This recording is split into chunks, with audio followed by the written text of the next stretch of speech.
Yeah, buddy. We are back with the knowledge drop. With the podcast is focused from the FlowMo crew, BeatBoyDojo.com and Cypher Studio, Finland representing.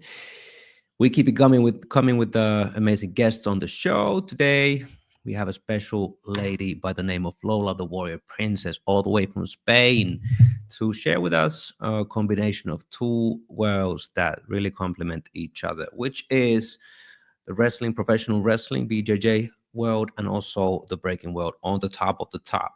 So let's see what we can learn from both the connection between the two and how does that benefit her breaking and what has been her experience competing on a high level last year. What's coming up? Let's get Lola live on the show. Here we go. How Hey, is it going over there? Welcome. all What good, up? all How's it good, going? all good. Thank you so much for Yeah. having me. It's a pleasure to be here. My pleasure fully. Thank you for making time. Let's dive right into it. Tell us about your Red Bull BC1 experience. We're gonna jump straight to Brazil. How was the Well, it trip, was the amazing. journey to It get there was first of all? super crazy. Like my first world final, it was so like mind blowing. I didn't expect it at all because when they gave me the wild card, I was going through an injury that stopped me from going to OQS, and it was a really rough time for me. So when I got the wild card, it was like the light at the end of the tunnel. Like I'm like, okay, I can get back to it. I'm back here, and just the whole journey, the training. What I did in Brazil is just like 1% of what I was training, and for me, the whole experience was actually the like 4 months of training camp, training with Nabil from Vagamond, with Chuck, with my crew, with everyone here. That was really the best part for me because I really pushed myself to the limit. And then obviously there, I just enjoyed myself.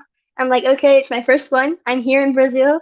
I'm just gonna enjoy, have fun, dance, and there'll be way more to come.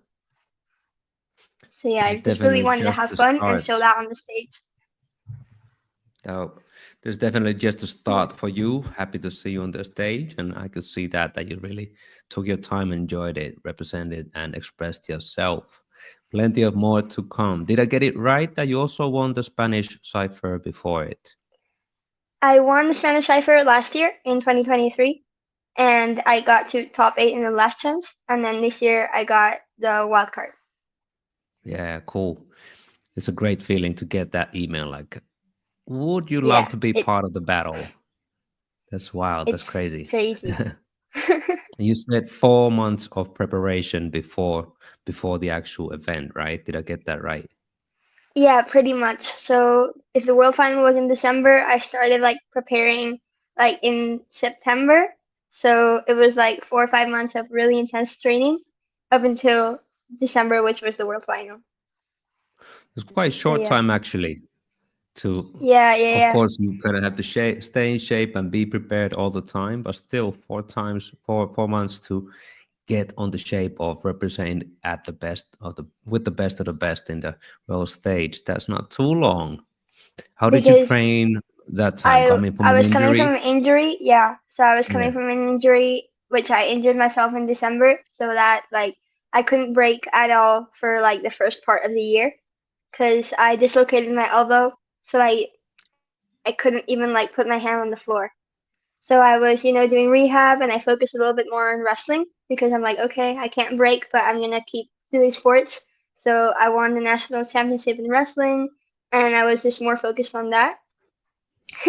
And then when they gave me the wild card, I'm like, okay, it's time to come back and start breaking again because I needed to just learn how to do footwork again because I completely lost it.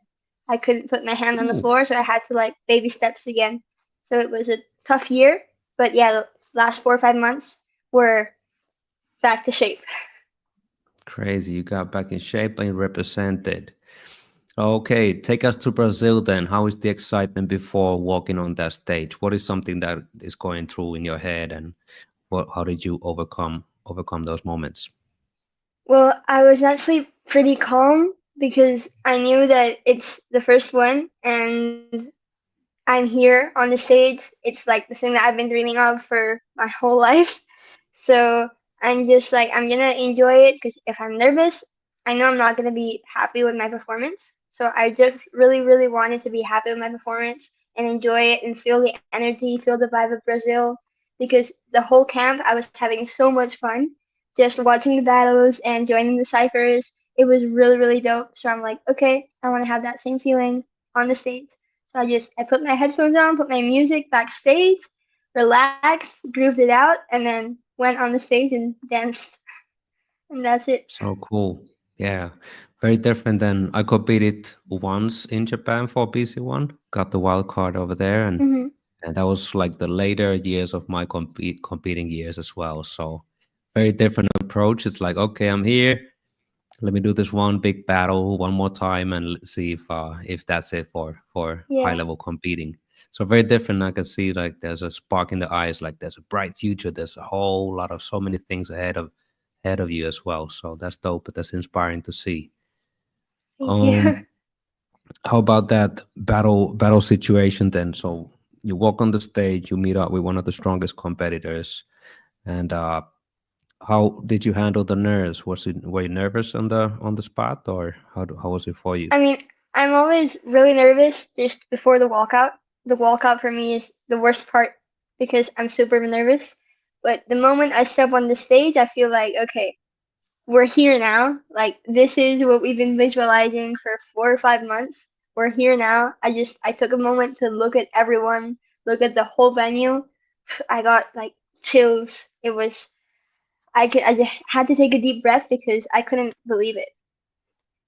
And then when the music started playing, I'm like, okay, now it's it. That's it, Lola. Like just relax because this is the real thing now. So I tried not to be nervous at all because I knew I wasn't gonna perform well. So once I stepped on the stage, I'm like, that's it. These are the 2 rounds that you got to do it and represent. Dope, dope. What did you learn from the experience? What did you go home with from Brazil? I need to keep training. I just need to train more. Like it's just a little push in the way, but that's it. Like just need to keep training and keep evolving, and I can't stay where I am right now. Like Lola from Brazil is completely different to Lola from now because I need to keep evolving. If not, I don't enjoy breaking. So just keep training, keep going, and that's it, step by step. The grind don't stop. And Exactly. around almost the same time was the youth world championships in China as well. You was competing there too. How was hmm that experience compared to Brazil? Well, since the youth worlds, it was in like October, so I hadn't. It was like in the start of my training camp, so it was completely different for me. Like I had a completely different approach because in Brazil it was like okay, it's the end of like the training camp, it's the end of the road, and in China it was just starting. So I had to like kind of fix my brain and go around. Okay, I'm creating a whole new stuff, but I need to adapt everything in like 2, 3 rounds so that I can compete now in a week. Whereas in Brazil, I had like whole 4 months of training, had everything really solid and put down. So it was kind of stressing going to China because I like my material wasn't really ready. But it was nice because I could also see like, okay, I know that this is gonna work, this is not really gonna work, this is okay. So it was kind of analyzing and taking stuff to practice to the world fight. Cool. So like one step on the ladder of leading towards Brazil. How is it different for you Yeah, competing yeah, in yeah.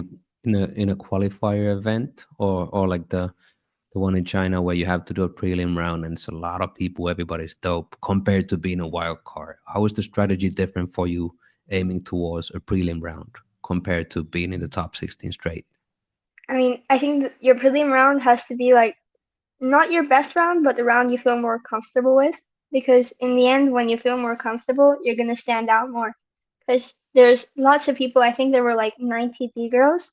It was crazy, and everyone was like flying, doing crazy power moves. Like half of them were Chinese, doing like one-handed air flare. I'm like, no, I can't do that.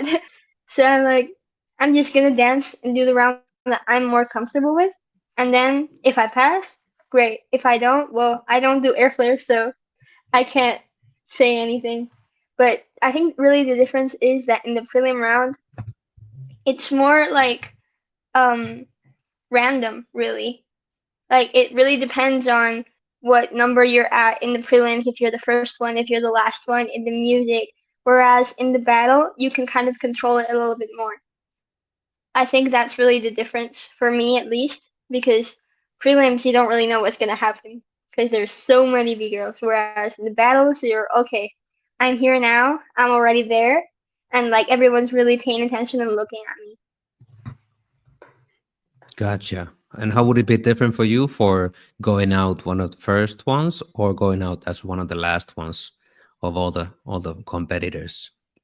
In the prelims, I prefer to go to the last ones because I kind of listen to the music and I know where the DJ's at.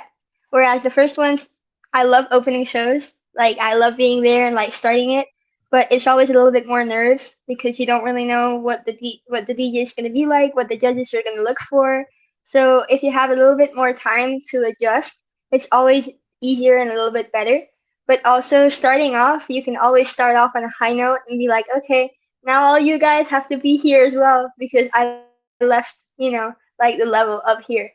So I prefer to be in the last, but if I'm the first one, I don't mind because I'm like, okay, I'm opening here now. Cool, cool. And maybe from the judge's perspective too is, of course, you want to give everybody exactly an equal chance, but the psychology is a little bit different if there's somebody who really blows it up the first or second Yeah, compared to somebody who blows it up after in 200 the last, people. yeah, And you kind of have to blow it up a little bit harder if you've seen 200 people that's pretty much on the yeah, similar yeah, level. So standing out is harder if you're in the last spot. But then again, if you're dope, then that should be no problem at all. So it's a tough yeah. job. I think judging is super hard. Like I find it super hard. I haven't judged like barely any battles, and it's always like a burden on my shoulders. Like I want to judge everyone the same, but there's so many people, so many good people, and it's like I don't know what to do. Like all my respect to them because I couldn't do it honestly. Dope, dope. It's a discipline like competing or breaking in general. So it takes training, drilling, and simply you get better with time. So the more people do it, the better it is. And of course, I like the fact that people are talking about it a little bit more now. So it's the tools are getting more accessible for everybody out there. Good. Yeah. Okay. Bringing it back to wrestling, jujitsu. Tell me about how did you find that discipline first of all? How did you end up doing it? Well, jiu-jitsu, I've been doing it for pretty much my whole life. My dad, he is a fighter. He does MMA, he does jiu-jitsu, and he was training for one of his fights coming up. We didn't live in Spain before; we lived outside, and I was around like 5 or 6 years old, and I was always in the gym with him, like watching him train. And one day I'm like, okay, I want to be like dad. I want to start training because my mom and my dad are always my role models to look up to. So I asked him if I could join the class, and he's like, yeah, sure, go for it. Like they were all like older people. I was like this small, but I joined and everyone was so loving and so caring, and I just fell in love with it, with jiu-jitsu. And I've been doing jiu-jitsu for, yeah, like 11 years now. And when we moved back to Spain, I tried to find new things, and I kind of left jiu-jitsu a little on the side because I was focusing more on breaking. So when I focused on breaking, I got into the High Performance Institute here in Spain, which is like the Olympic center, and I'm studying there and training there. And one of my classmates, she does wrestling. So I'm like, yo, I do jiu-jitsu. Can I go try like the wrestling class with you guys? She's like, yeah, sure, come. I went to try it, and the coach was like, come back tomorrow. I really like your style. I really like your mentality. And so yeah, I just started training wrestling like a little bit random, but it was the same. Like the people really loved me, really brought me into them, and I fell in love with the sport because of the people surrounding it. So yeah, that's a little bit the story of how I fell in love with it. That's cool. I've heard this often that the community in jiu-jitsu is similar, is strong, and is very Yeah. welcoming. You wouldn't expect Yeah. it when you're really trying to knock somebody out or Yeah. submission. Yeah, but the thing is that since you know that you can actually like really hurt your opponent because you can knock them out and submit them, then there's a really good respect between everyone because you're like, okay, I really respect you and I don't want to hurt you, so we're here to just have fun and learn from each other. It's kind of like in a battle as well. So since there's that respect, everyone outside and inside is super super respectful and super nice to each other. Obviously, there's always people that aren't, but for the most part, the community is super dope. Nice, nice. Well, that's a dream of mine as well. So maybe one thing one time where there's more time and time open up, more windows will open up, then I do want to get back to fighting. And jiu-jitsu I never tried, so that's something that's on my bucket list whenever whenever the Yeah, schedule frees up somehow. Both are and pretty it's super high. similar to breaking. Super similar. Hmm. Like Oh, my physical training, it's the exact same for both of them because you need speed, you need agility, you need flexibility, you need power. So I just adapted a little bit, maybe more on the technical side for breaking, technical side for jiu-jitsu and wrestling. But other than that, you need the same exact thing. So you can't be like this bulked up because you're not gonna be able to move. So it's really really dope how it can adapt to both. super. Yeah. Both are pretty risky as far as injuries. So combining two disciplines like this, then the risk of injury is like multiplied. How do you stay away from injuries? Or if they come, then how do you overcome them?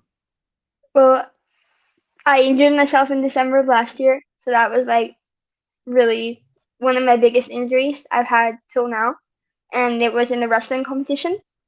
Um, just wrestling, I fell. Well, the other girl fell on my arm, and it was like we were in a really tough match. It was super dope, but these things happen. Like it was one in a million times, and that was mine. So yeah, but other than that, I haven't really had any big injuries. And mostly I just take care of my body a lot. I do physio 2 3 times a week. I do a lot of stretching, and I try to listen to my body as much as possible. Although sometimes it's hard because I'm training 2 or 3 sessions per day, but I try to, just okay, relax. What's hurting today? Like it's Thursday, we need to slow down a little bit. Let's see what we're doing. I might not be doing like a full power training today. Like, okay, let's just listen to the music, vibe, and then tomorrow I'll get back to it. So I just try to, cope with it as much as I can. Sometimes it's impossible because I have big competitions coming up, but I try to listen to my body and really just take care of it because if not, I'd explode. Yeah, it's signals coming from the body. Pain is a signal that something should happen, or like there should be some sort of reaction to it. So there's a purpose for it. So it's an important skill Yeah, to learn, one of the hardest skills to learn, actually. And it's I've seen a lot super of hard. breakers simply just pop a painkiller and keep going, which eventually, like we know, is not going to end up well. So Yeah. that is one of the hardest skills. Tell me about a match or a fight in BJJ. How is it similar to a breaking battle? What is like the mental state that you have when you go into a match? Well, it's actually pretty similar. Obviously, there's a little bit more pressure on when you're wrestling or when you're doing jiu-jitsu because you're actually going to fight with somebody who can actually hurt you. But other than that, you just have to stay calm. You have to go out and do your thing because you have to dominate the fight. If not, well, they're going to dominate you. So it's kind of like in a battle, you have to go out there and just put your best round out there and kill it. If not, the other person is going to be like, okay, I'm going to take advantage of that. So it's kind of like that. In wrestling, there are like 2 periods. So it's 3 minutes of full wrestling, 30-second break, and 3 minutes of full wrestling. Whereas in jiu-jitsu, it can depend, depending on the age category, maybe like 5 minutes straight or 7 minutes straight. So it is way more physical than breaking because it's awful. It's tired. Like whenever you go out to a wrestling match, I'm like dead on the floor. But the adrenaline spikes are like this because you have to really learn to control your time and your mind so that you don't go crazy in the start and then you completely gas out in the end. Can imagine, yeah, and both I'm sure it's a lot about um, self confidence and dedication, like conviction Yeah, in order to win a match in yeah, yeah. breaking or wrestling. Either way, what are some of the things that you learn from wrestling that you apply in the breaking world? Well, I always think that even if you start off losing the match, maybe you start off like 2-0 for the other girl or 4-0, you can always pick it back up.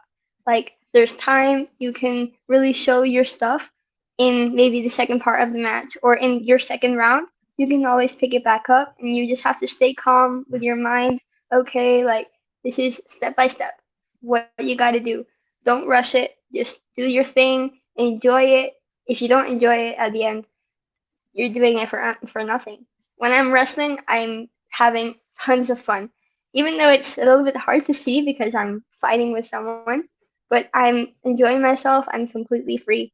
So yeah, just keeping my mind calm and looking for the angles is pretty similar in breaking. Keeping my mind calm. Maybe the first round wasn't really good. I maybe crashed a little bit. Okay, second round, let's see how we can fix that up. Maybe instead of doing this set, I'm gonna do this one so that I can match it with the beat. So it's really similar, just the most important thing is my mind. If not, I'm completely trash. So dope. And a question that I get a lot teaching workshops is that how do you train your mind? How do you become stronger with your mind?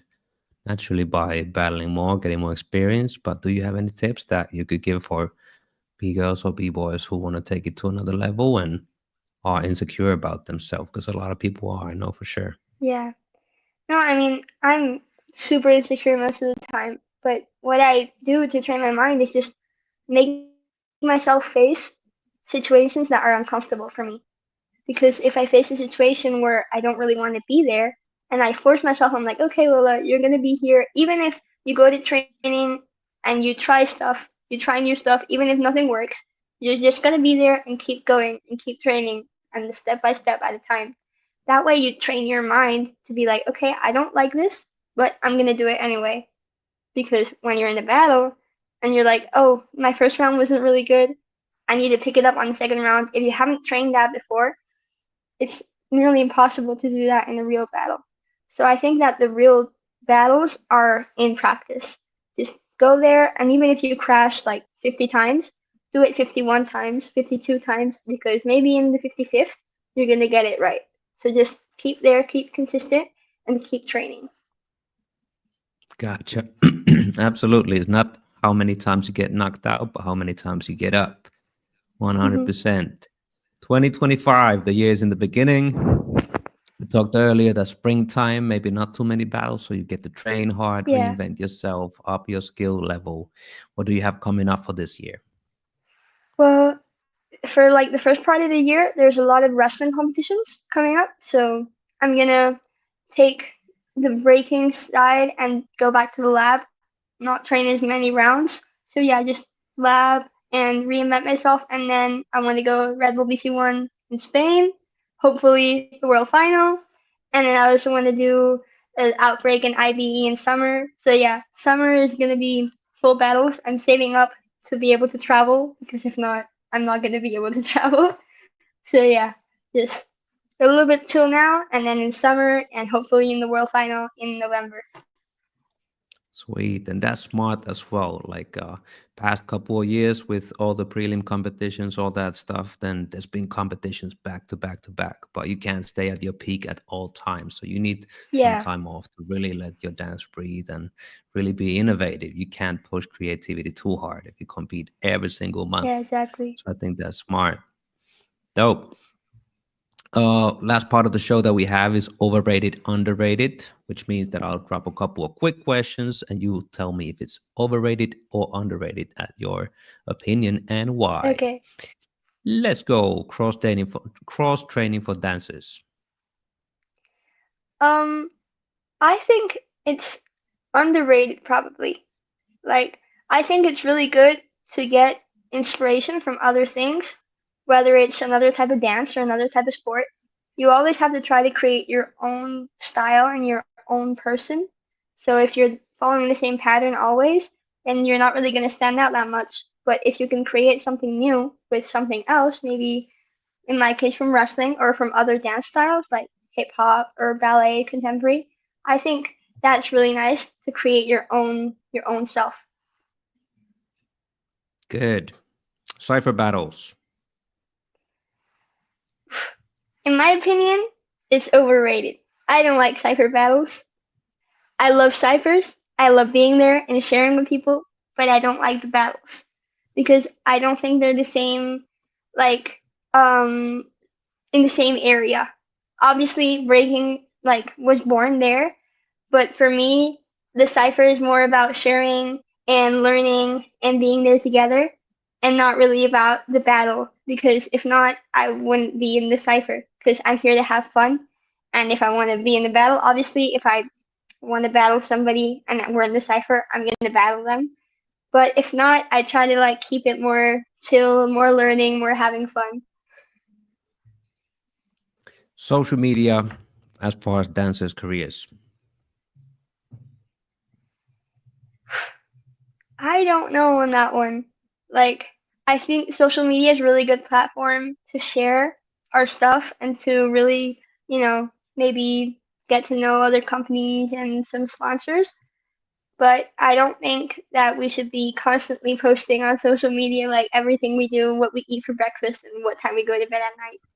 So I think we have to find a balance on that one and just try to go with the flow but not overexploit it because if not, everyone's at the end doing the same thing, and we want to be different. And in the breaking community, we have to be different, each one of us. So if we're constantly doing the same thing, it's a little bit boring.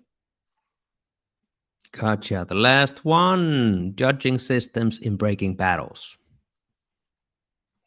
Um, I think they're underrated for sure.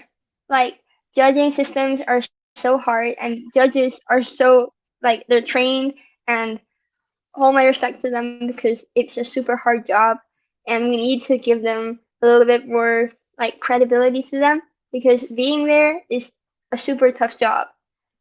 And honestly, we need to help them as much as we can to get the most objective judging as we can because obviously we're all humans and we all make mistakes. But if we can implement other judging systems and other stuff to help them, it's going to be easier in the end to help judge a battle and be like, okay, this guy won because of technique, artistry, musicality. So I think we need to implement that a little bit more. Perfect. Gotcha. Hey, thank you for making time. Don't talk. And I wish you all the best for the year to come. You have a lot of potential out there. So keep grinding, keep working hard, and the success will follow. That's for sure. And it's already there. So, hey, we stay in touch and wish you all the Thank you best. so much for having me. It was a pleasure. Peace, peace. On to the See you next soon. one. Later. Yes. See you on travels. Cool. There you have Lola the Warrior Princess. Give her a follow on Instagram. I posted the link over here. And anyhow, next up, join my free footwork workshop at bebodojo.com. And I'll see you over there, y'all. Peace, peace.